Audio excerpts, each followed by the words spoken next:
Naam, wakubwa shikamoo, wadogo zangu marahaba. Natumai huna jambo. Karibu katika taarifa za Dira Hope TV jioni ya leo, ikiwa ni Jumatano. Mimi ni Dickens Luvanda. Taarifa ya kwanza yatokea kaunti ya Uasin Gishu kuhusu sakata udhamini wa pesa ama masomo ya kule Finland, ukipenda Ufini, ambapo baada ya majuma kadhaa ya uchunguzi na maandamano dhidi ya mpango wa udhamini wa elimu ya juu kule Ufini na Canada, mpango wa serikali ya kaunti ya Uasin Gishu, hatimaye aliyekuwa mwanzilishi wa mradi huo, seneta wa Uasin Gishu Jackson Mandago, ametiwa mbaroni. Mandago ametiwa mbaroni Jumatano, saa chache tu baada ya agizo la kukamatwa kwake kutolewa na idara ya polisi humu nchini. Seneta huyo alikamatwa katika makazi yake Eldoret na kusafirishwa hadi makao makuu ya DCI Bonde la Ufa jijini Nakuru. Rais RUTO naye kwa mara ya kwanza kabisa akivunja ukimya wake na kusema kuwaonya wote wanaohusika na sakata hiyo ya shilingi bilioni 1.1 na kusema kwamba watabeba mzigo wao.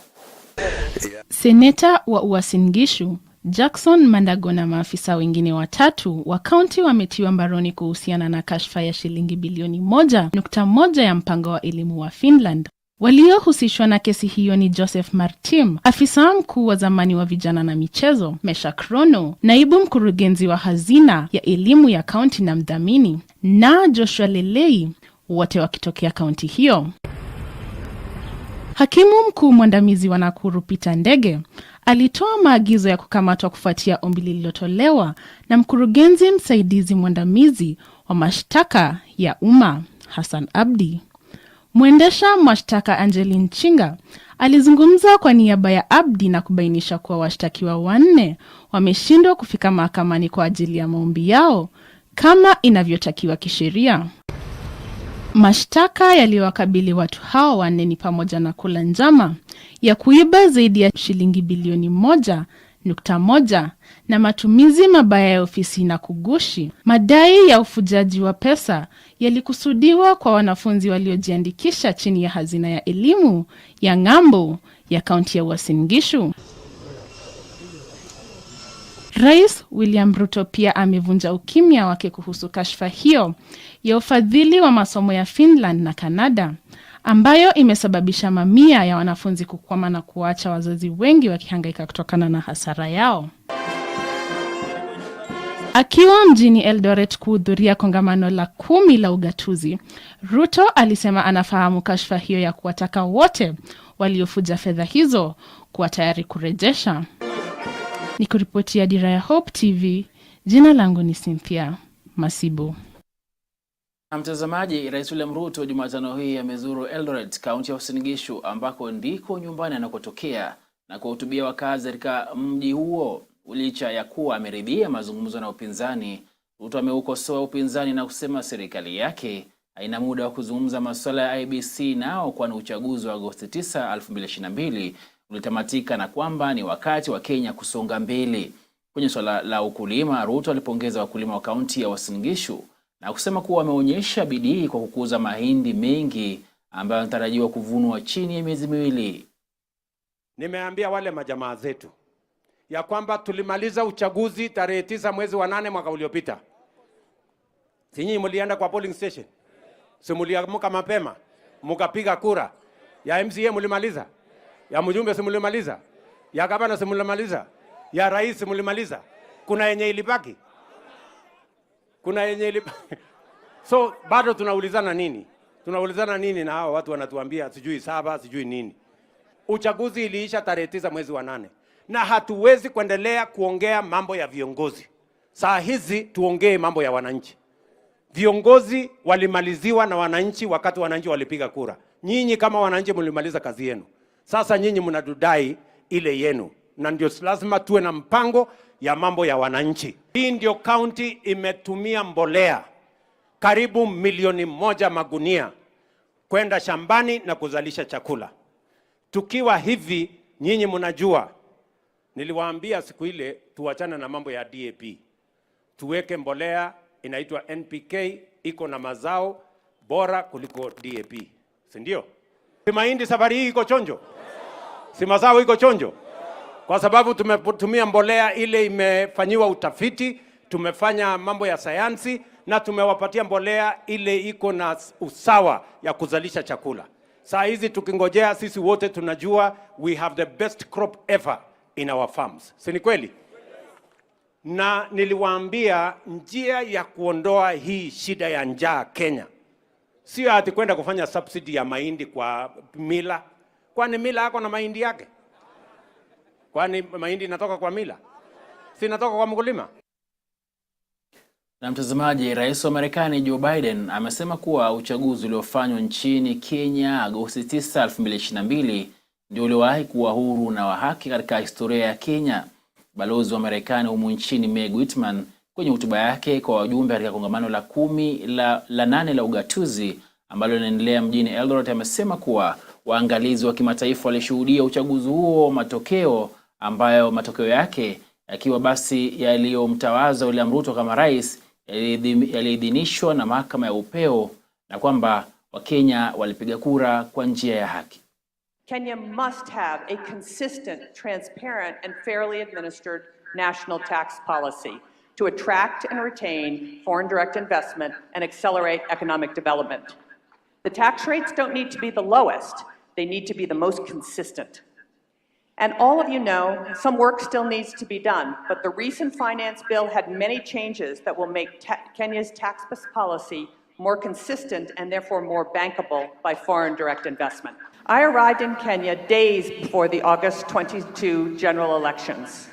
What I witnessed was nothing short of remarkable. Kenya held what many analysts and commentators say was the freest, fairest, and most credible election in Kenyan history. The elections were observed by international and local election organizations, and the results were upheld by the Kenyan Supreme Court, and power was transferred orderly and peacefully at the time.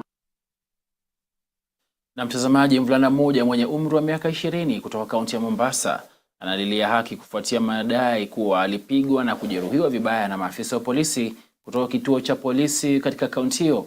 Derek Kairu anasema alifanyiwa unyama huo Agosti 6 wakati alipokuwa akitazama soka na rafiki zake jijini Mombasa. Ukatili wa polisi unaendelea kuwa changamoto katika baadhi ya miji humu nchini, kaunti ya Mombasa ikiwa moja ya baadhi za kaunti zinazokabiliana na tatizo hilo. Derek Kairu, mvulana mwenye umri wa miaka 20 kutoka Mombasa, anauguza majeraha baada ya kushambuliwa na watu wanaodaiwa kuwa maafisa wa polisi. Kwa tu nimetulia hapo, wakakuja with a private car saa 1:30 hapo. So walikuja kwa mimi nilikuwa outside, nilikuwa nimeketi nje. So na watchball nilikuwa nje. So nikasikia mmoja amenivuruta nyuma. Kairu anasema kuwa maafisa zaidi waliokuwa wamevalia sare kutoka kituo kikuu cha polisi walifika kwa gari na kumvamia. Alikamata pamoja na watu wengine 14 na kupelekwa seli. That Sunday, so on Monday nikalala nje, then nikapata Good Samaritan akakuja akaniokolea akanipeleka hospitali Makadara Hospital. Na ndo nikafanyiwa hivi, nikapigwa x-ray, nikapatikana nimevunjika mkono na mguu. Na from there bado nilikuwa na pesa zangu kwa mfuko, kwa zilienda bila makosa. Na mimi saa hizo siwezi nikafanya kazi, siwezi nikafanya chochote. Kukula ni shida cause nilikuwa najitegemea, sikuwa na uwezo. Cause wamenionyesha unyonge kwa kuwa mimi sina nguvu. Naomba mtu serikali ingilie katikati maneno uweze kunisaidia. Paul Njoroge ambaye pia alikamatwa alikerwa na hatua ya polisi kutumia nguvu zaidi kuwavamia bila sababu yoyote. Njoroge alisema kuwa alifikishwa mahakamani na kushtakiwa kwa kutupa taka kinyume cha sheria. Nikasikia kijana njoo hapa, nikamuuliza afande, unaniambia njoo hapa nimefanya nini? Hakutaka kunisikiza, wakaniweka kwa boot. Ndio kidogo nikamwona rafiki yangu ameletwa, kuletwa kalazwa chini kwa sababu alikuwa zikubali kuingia ndani ya gari bila makosa. Ndio kidogo Centro ikakuja na alikuwa amekuja na mafimbo. Ndio akaanza kumpiga, akampiga mpaka nikamwambia afande, muhurumieni, huo ni binadamu kama nyinyi. Wakakataa kunisikiza, pia mimi wakaanza kunipiga, akaniambia kwani nyinyi, wakaanza kusema nyinyi ni wezi. Tukauliza tumeiba nini, na sisi wana watulivu tunapaka magari hapa. Wakaanza kumpiga, wakampiga, yani walikuwa wanampiga kila pahali. Wakampiga mpaka wakamvunja. After then kumpiga, wakachukua pingu, wakamvisha, akakataa kuingia, ndo akamuingiza kinguvu kwenye cruiser. Hapo kagari bado akatupiga akatufikisha Central.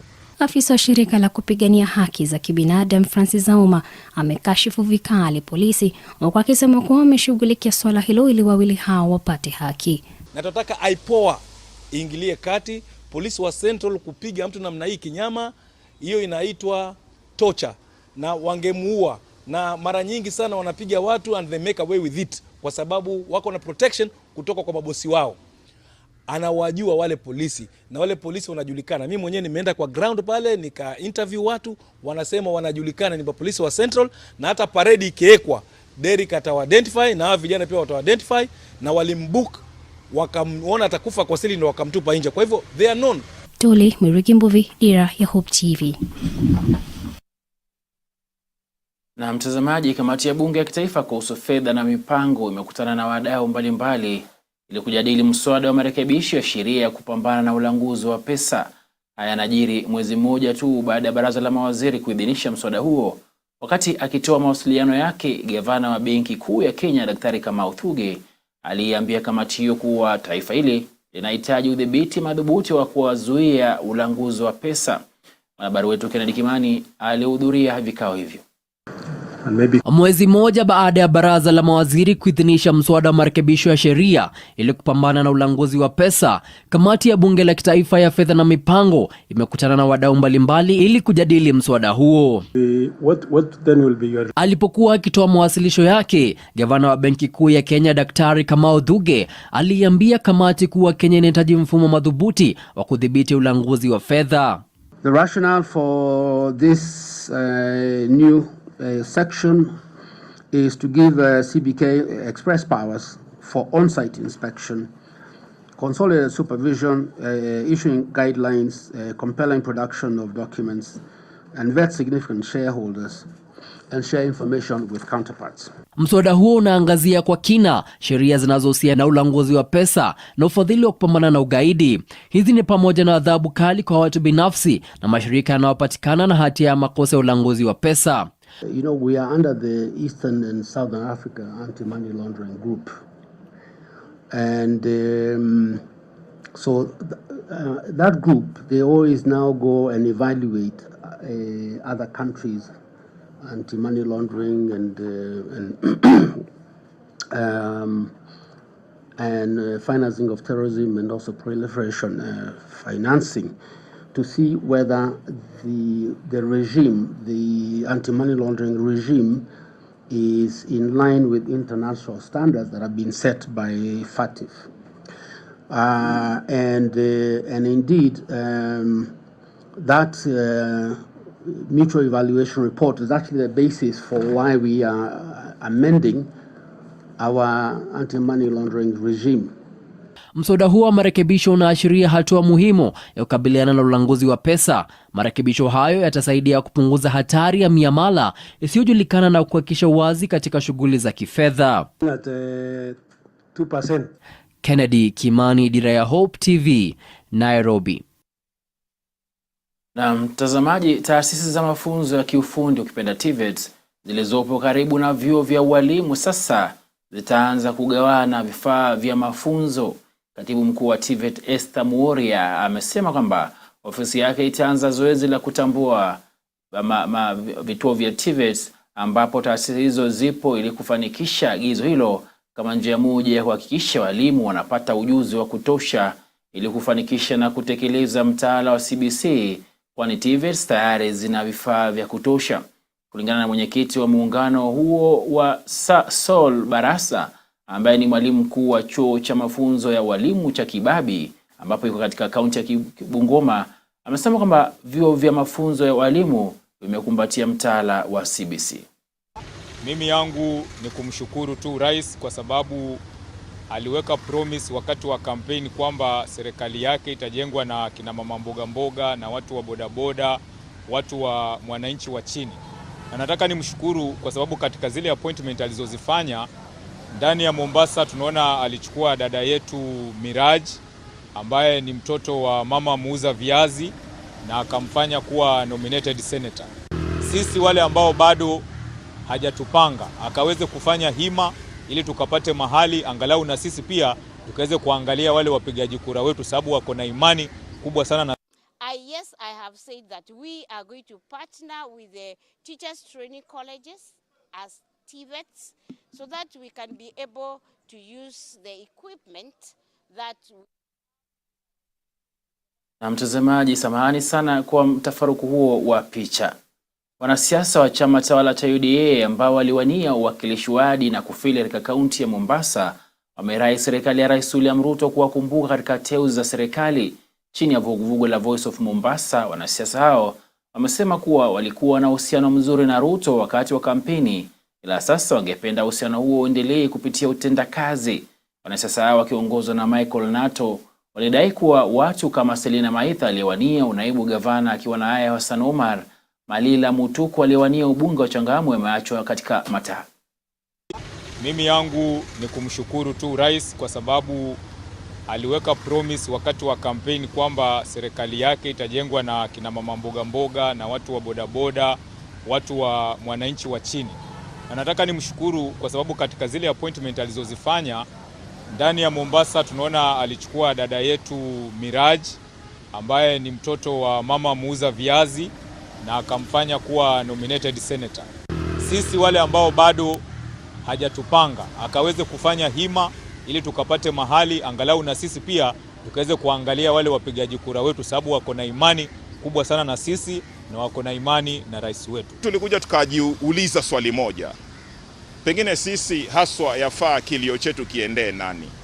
Tukasema wacha kilio chetu kiendee rais wetu, kwa sababu rais wetu alikuwa muungwana na akatuambia hii keki ni kubwa na tutaishare sisi sote. Na lazima ieleweke vyema kwamba kuna candidates hata tuko nao hapa wali sacrifice chochote walichokuwa nacho, resources zao, mpaka wengine pengine hata wakafilisika, na hii ni vizuri ijitokeze waziwazi kabisa. Na pia ni himizo letu pia kwa ndugu yetu SG Malala kwamba arudi Mombasa. Wakati huu hatutakuwa na vituko na vitimbi na vitimbire. Ona, tutakaa vizuri chini na tusikize, atupatie mwelekeo, kwa sababu wengine wetu sisi tuna habari lakini wananchi wetu huku chini bado hawajapata habari ya kamili. Sisi tunaomba kwa rais wetu William Samoei Ruto azingatie haya maneno na atuweke mahali tafadhali. Mtazamaji, turejelee taarifa ya hapo awali ambapo taasisi za mafunzo ya kiufundi ukipenda TVETs zilizopo karibu na vyuo vya ualimu sasa zitaanza kugawana vifaa vya mafunzo.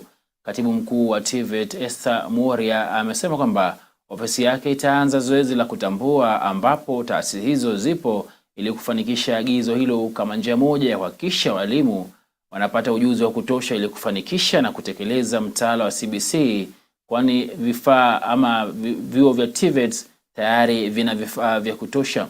Kulingana na mwenyekiti wa muungano huo Saul Barasa ambaye ni mwalimu mkuu wa chuo cha mafunzo ya walimu cha Kibabi kaunti ya Bungoma, vyuo vya mafunzo ya walimu vimekumbatia mtaala wa CBC.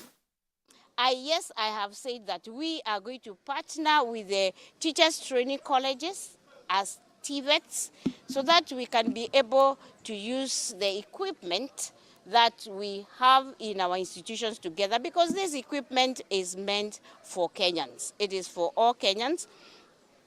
And because it is enough for us to be able to partner with the teachers training colleges so that the teachers are taught how to be competency using this equipment. So because the equipment is already available in our TVETs, we are going to have a conversation where we are going to partner to agree to use this equipment for not only for the TVET students, but also for the teacher trainers. After we have mapped out, I am not in a position to say exactly how long the mapping is going to take, but we are going to roll it out as soon as immediate, because this is a conversation we have already had, and this is a government that does what it says. They are already, part of that has been infected. Now we are also waiting for the circular for the rollout on the lower grade for diploma and secondary teacher education at C plane and C+ in 2 teaching subjects.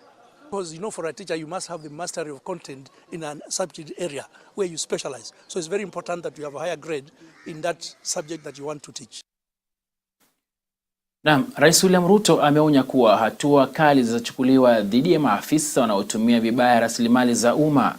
Akizungumza alipofungua rasmi kongamano la 8 la ugatuzi linalofanyika katika uwanja wa michezo wa Eldoret katika kaunti ya Uasin Gishu, Ruto amesema kadri serikali inavyoendelea kuunga mkono ugatuzi katika kubadilisha maisha wa Kenya, hata wahurumia wale wanaotumia vibaya fedha.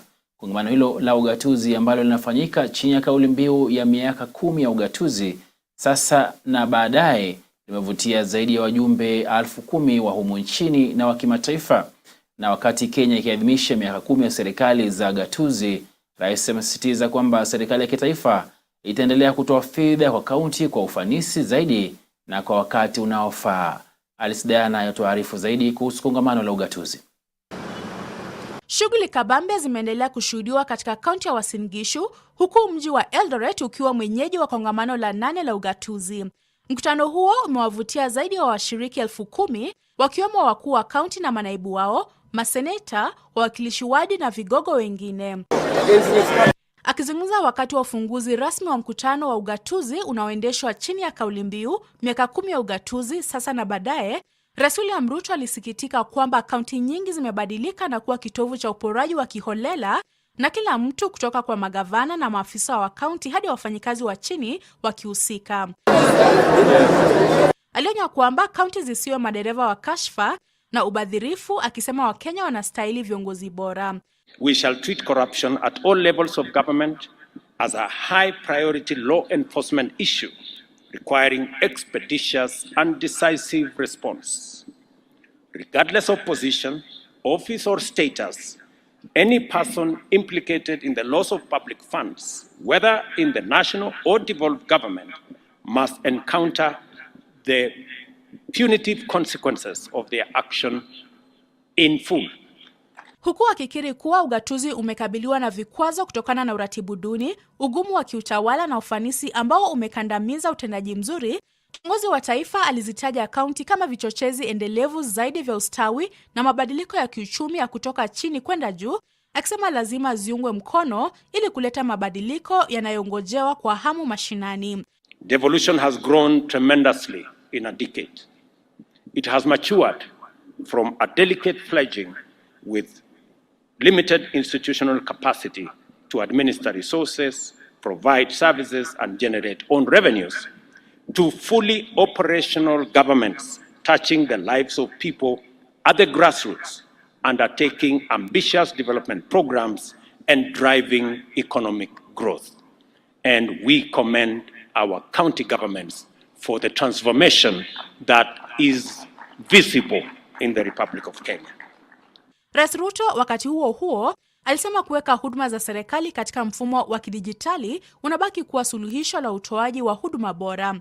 We are open and we are going to support all the county governments to digitize their service. I am very happy that many counties have come forward to work with the ministry responsible, the ICT ministry and the Ministry of Interior in making sure that we digitize all our services. Spika wa Seneti Amason Kingi amezitaka kaunti kuhakikisha zinawajibika na kutumia rasilimali kwa uwazi, huku mkuu wa mawaziri Musalia Mudavadi akibainisha kuwa ugatuzi umesaidia Wakenya. Devolution has left clear footprints across our nation.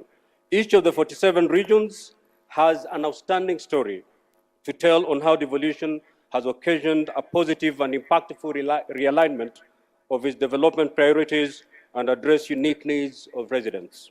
Kwa upande wake, mwenyekiti wa baraza la magavana Anne Waiguru alisema ugatuzi umebadilisha maisha ya mamilioni ya Wakenya tangu kuanzishwa kwake. Balozi wa Marekani nchini Kenya Meg Whitman, maseneta, magavana na wawakilishi wadi pia walikuwepo katika mkutano huo. On behalf of my colleagues, our sincere gratitudes for the end of year disbursements, which were on time for the first time in 10 years. Alice Diana, Dira ya Hope TV.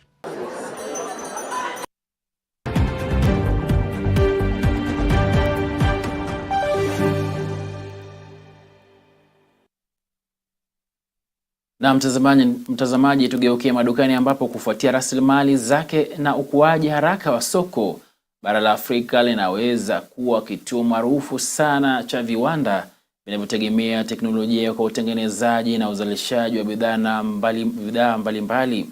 Kitengo cha biashara cha Umoja wa Mataifa ukipenda UNCTAD kwenye ripoti yake kuhusu maendeleo ya Afrika kimesema uchumi wa Afrika unaweza kuwa nguzo muhimu katika matumizi ya miundo msingi inayoweza kusaidia kuboresha ukuaji wa bara hili. Ripoti hiyo iliyozinduliwa na Katibu Mkuu wa UNCTAD Rebecca Greenspan imefichua kuwa mazingira yanayoipa teknolojia ya ukuaji yanaweza kusaidia katika uimarishaji wa mapato.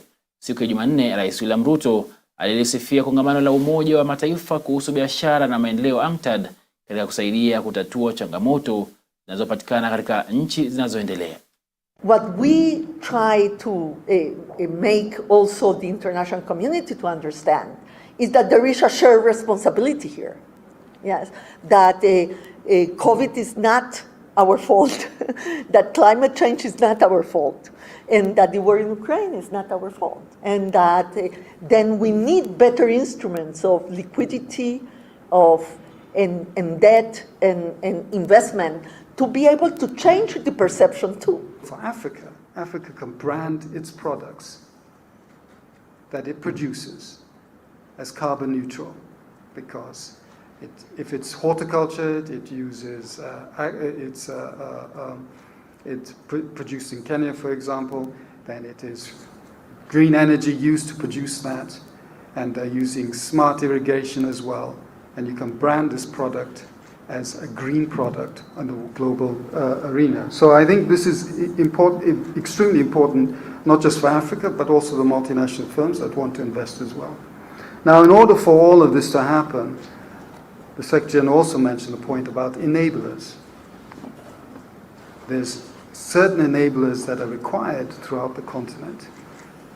On the technology side, there's the need for better data, storage of data, sharing of data. There's need for technology tagging, so you know where the products are coming from and you can track them. There's need for more digital solutions, and that of course requires a lot of energy as well.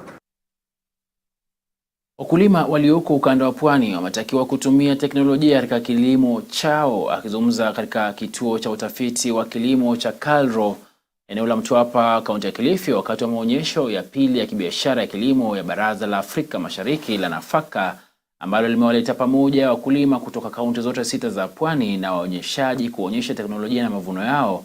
Pinyange Pole alisema kuwa kuna haja ya wakulima wa pwani kuuza mazao yanayostahimili ukame.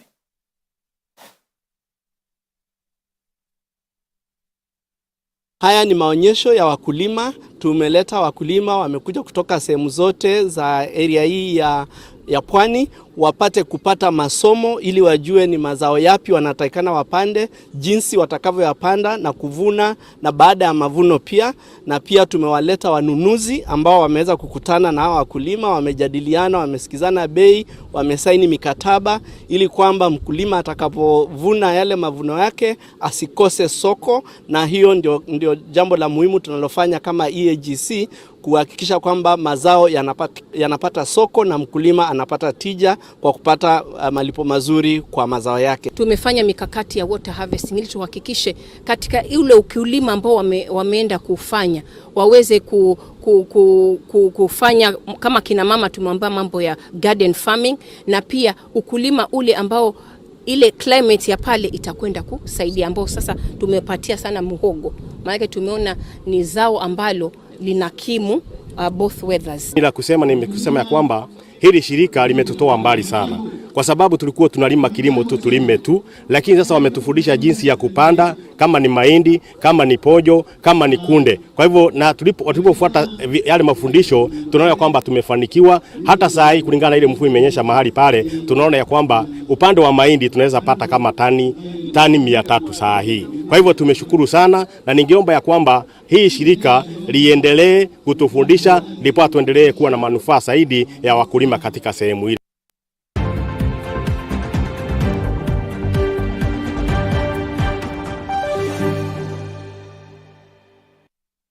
Michezoni, mpenzi mtazamaji, ni kuwa Uingereza itapambana dhidi ya Hispania kwenye fainali ya makala ya 9 ya fainali za kombe la dunia kwa wanawake. Uingereza imefuzu kwa fainali Jumatano baada ya kwa chapa ama kuwadhalilisha wenyeji Australia maarufu kama Matildas walipowazabua magoli 3-1 katika nusu fainali ya mwisho iliyopigwa uwanjani Olympic mjini Sydney, Australia. Ella Anton aliwaweka Uingereza kifua mbele kwa goli la dakika ya 36 kabla ya Samantha Kerr kuwarejesha mchezoni wenyeji katika dakika ya 63 na Lauren Hemp kupachika bao la pili kwa Three Lions dakika ya 7 baadaye. Alessia Russo aligongelea msumari wa mwisho kwa jeneza la Australia kunako dakika ya 86 na kuhakikisha Uingereza watacheza fainali siku ya Jumapili.